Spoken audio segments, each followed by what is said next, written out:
and thanks for joining us from our studios in Israel. I'm Shanna Foltz, here with ILTV's Morning Brief. All air defense systems are on alert in Israel. That's the message from the Israeli Air Force chief amid fears that Iran will attack the Jewish state.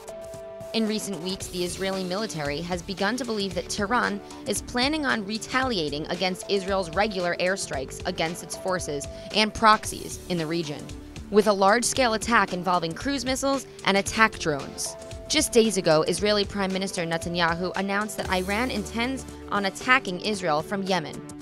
Doing so could make it much harder for the IDF to intercept such a strike, because the military's intermediate and long-range air defenses are better positioned to shoot down attacks from Israel's north rather than the south.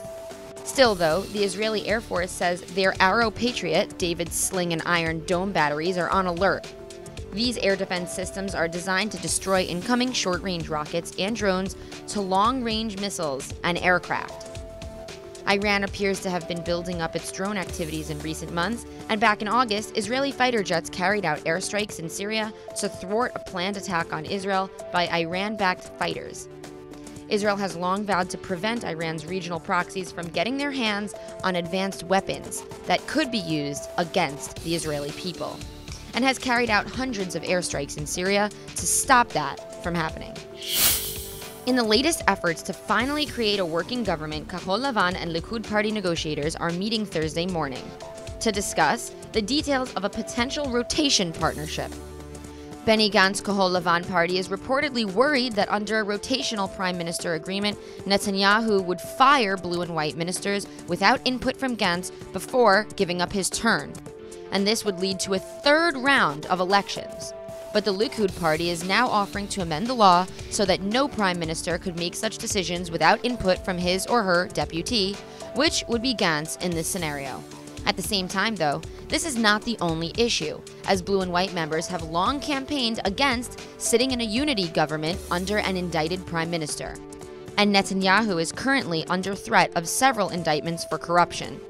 Additionally, Netanyahu is still negotiating from the vantage point of a 55-member strong right-wing and religious bloc, which includes parties at odds with the secular unity government that Gantz has pledged to create.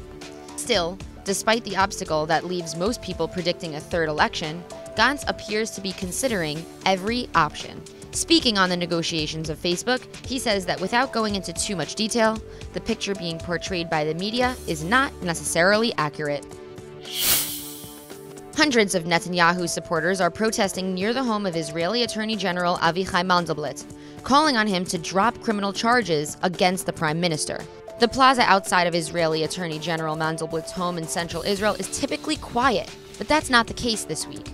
Hundreds have taken to the street to show their support for the Israeli prime minister, who they say is the subject of a witch hunt by the media, the left, and state prosecution.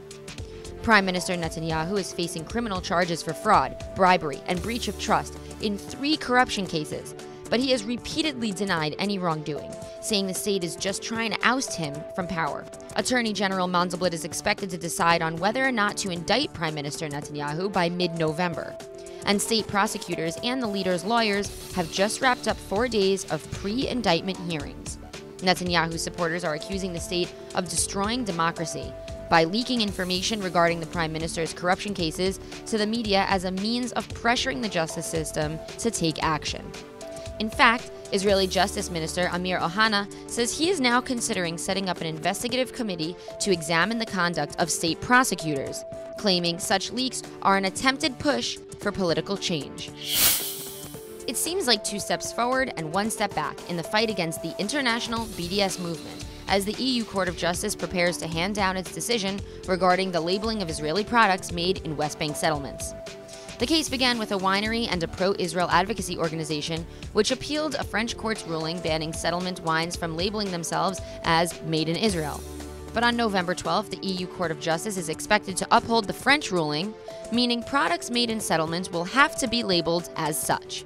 The EU Court's final decision can neither be appealed nor ignored in any EU member states. And that's why Israeli authorities and businesses alike are so worried, because this leads the way for pro-Palestinian groups to file lawsuits on Israeli settlement companies that label as made in Israel, while also making settlement products less attractive to foreign importers.